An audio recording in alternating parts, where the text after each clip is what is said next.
As I sokata eze anya kpulu nkata na ndogwu okwu, it's time to talk to our boys. It is time to talk to our people. Ndị Igbo, some of us. Asị m ka njụọ. These boys nọ n'ime ọhịa sị na ha bụ freedom fighters. Ha bịa anya record of ndị Fulani na ha gbugo. Video anụnwasị gịnị? Video exposition. Video exposition. Onye ejidere ejide. Onye ejidere ejide. How he confessed that na aka ha dị na disappearance of ndị Igbo. Ndị Igbo anyị. Ihe niile o kwuru onwe bụ onye mba ọzọ akpọta. Because the problem is oburo ikunye enwe mmili bụ the problem. Okwe nati ya iko bụ the problem. Akwe nati ya iko. Ije n'Imo State na many people na rallies in Imo. Ije n'Imo State na many people are no longer living in their houses. Ije travel life na Imo people ndị Igbo in the Imo State scattered all over the country. They are scared of going home. That is why Mebugodu Made Mibuna Nambozo, he will prefer to stay there because now home is no longer home.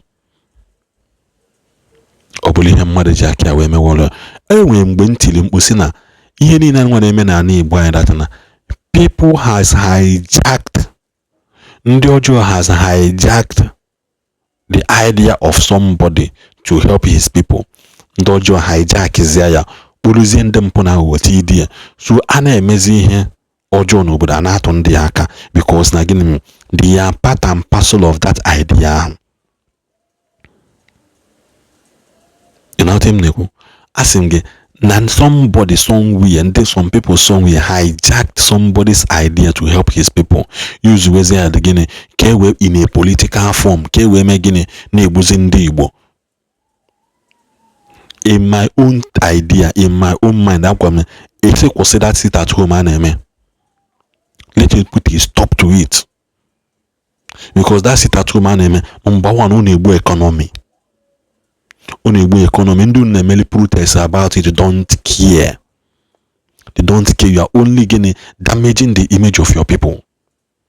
Let us put an end to it. Only obuna gawa their normal activities. Be when they are see like we see him before.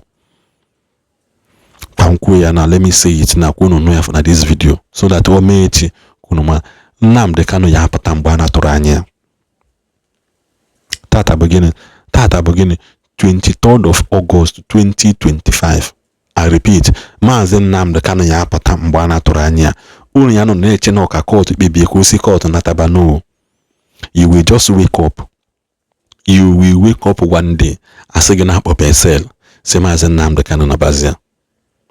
Despite name we caught hearing.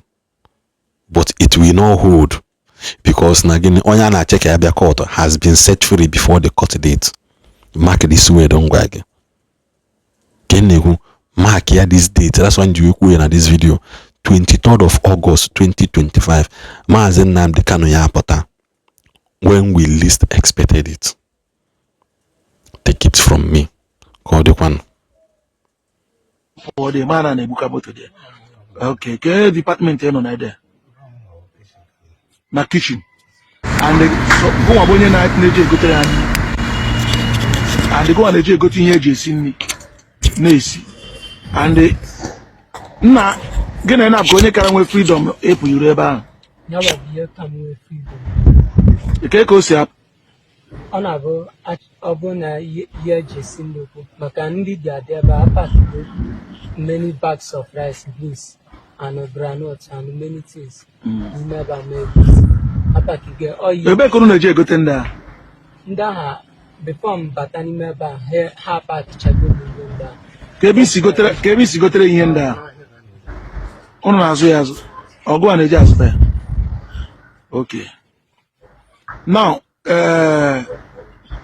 ebe kampụ ụnụ si bụ last nke a ebe ụnụ nọ last ya o were ezikala like mmadụ ole ka ifugoro ekechiri anyị ebubatara ebe ahụ from since anyị nọ ebe ahụ nye ka how many people? Oh, you read better. Oh, you read how many? Oh, you read better. Go ransom, go na ransom down. ndị si na the ransom. Okay. Anatacha isi ebe a na-enye ụnụ ego nri. Ka esi akwụ ụnụ ụgwọ. Okay, ka esi ebutere ụnụ mgbọ na egbe. Okay, rank gị erughị ebe ahụ. Ka position gị n'ọsụ umenyi. Asị IPOB. Gụọ coordinator ọsụ umenyi ka ọ nne mba na-ese. Gụọ na coordinator ọsụ umenyi niile. Also ọsụ umenyi ka ị na coordinate. So ọsụ umenyi ka ị na coordinate. Okay. Okay. This Hausa. Ọkwa na-arahụ na nke gị. Ọ na-arahụ na nke gị. Iji nọmba Hausa. Ka ekwe onye ọzọ ijikwa nọmba ya.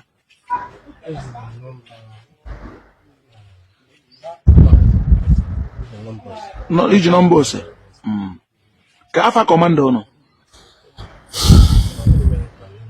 N'ime ebe ahụ. Na-ekwusi okwu ike.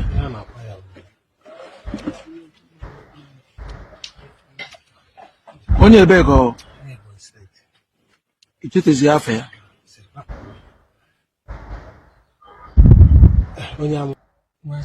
Nwachi. Okay. Ọkwa onye a ka ị na-ekwu maka ya? Gị na ya nọ na kamp?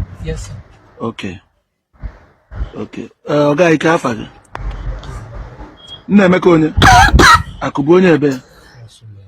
Onye Ọsụme, ke village in Ọsụme. Obi ụlọ Ọsụ. Okay. Afọ ole ka ị dị? 49 years. Okay. Ke kampụ izi ọnụ nọ before? Ke kampụ ọnụ nọ before? Kampụ Ulubi. Okay. Ke kampụ the last kampụ ọnụ nọ? Owere Zikana. Okay. Okay. Oge anyị nọ na kampụ Ulubi, mmadụ ole ka ọ dị ka ndị akechigoro anya buru bata kampụ?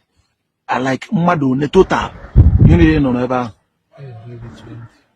O yere ebe 20 n'Ulubi ahụ. Moto unu na-eyuzu ebe a, ebe ka unu gotere ya? Hapụ eburu moto bata, moto a natara mmadụ. Okay. Then ebe nke ọzọ unu nọ, kampụ ebe nke ọzọ unu nọ, ka ezi kpọrọ ebe ahụ? Owere Izukane. Moto ole ka unu nwere ebe ahụ as of then? O yeru ebe 6. Ebe ka unu gore ya?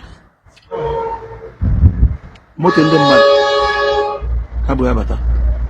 Okay, the highest moto unu nwere n'ebe ahụ? Si ya na onwe ya jeep dị ebe ahụ? Okay. Ọkwa nwere ndị egbukara dị ya? Okay, n'Ulubi. Oge unu nọ n'Ulubi, moto ole ka unu gbukagoro dị? Shut up. I went there. Ọmụ recover moto niile egbukara na ọhịa resisiri ya. Ma pass ya ma seat ma everything. Ọ bụzi anyị nwachụrụ ụnụ ebe ahụ. Ọkwa nwere moto na-agbara ọkụ ebe ahụ?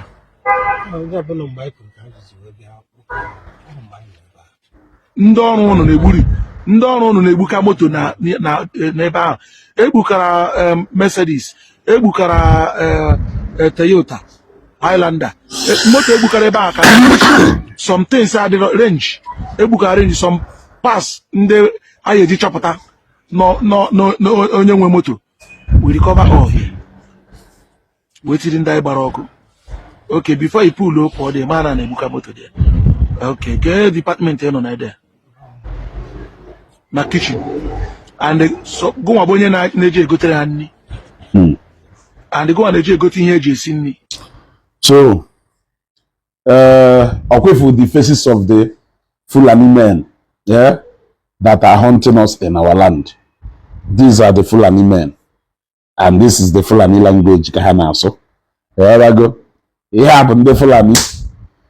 And this is the Fulani language, Kahana. So, let us continue in saying that grace may abound.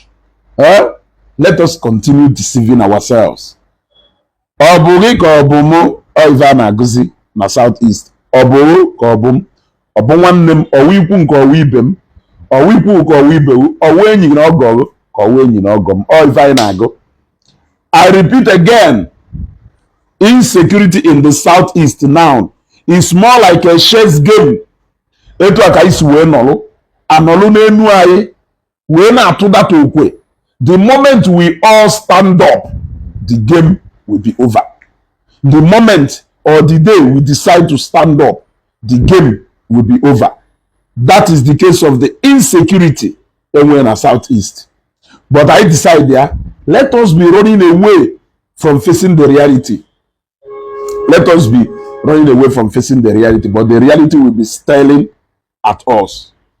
If I find a so Fulani language, and these are Fulani men, right? These are Fulani men. Etu aka isi we makpulu, a blue chess game dokwasa na enu ay nazo. The moment I begin, say enough is enough. The game will end. But I can't know okpuru ebe a na agba muru. E yota go okwu aka na aga on. Okwu aga na aga on. Many aga go, and many will still follow. Many has gone, and many will still follow.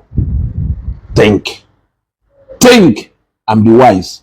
Amara Ndigbo as nda amaghị ife. Amara boss anyị nwa Ndigbo bidoro ime ka nda amaghị ife. Ana m afụ Ndigbo as one of the most intelligent tribes. But I don't know how we manage. Asịrị na obodo na ana n'iyi na ọwụrụ na ndị okenye nwe ife mechie ọnụ. Where are our elders? Kerebe our elders, our intellectuals, where are they na ana Igbo? Why ha ji wee mechie ọnụ? Ụmụazị nọrụzie ọtụzie ka ụmụazị na-ekwu ife na-eme. Kedu ndị okenye ndị nwe ife? Amala m ndị Igbo as ndị dara iberibe. But of recent, anyị bidoro ịdị iberibe ka ndị Hausa. We are looking at our problem, but we are pretending because we want to emotionally wash our head into believing that now another person may. Is that not so? Let us continue that way. I just wanted to show you. I just stumbled on this Fulani men. Fulani men. And this is even the first time I'm not for Fulani language. No Fulani language. What I go? Darren, take this way. Know this Fulani language. But Fulani language, or language, Mama Womi, when I got it. And I got it. Share this video.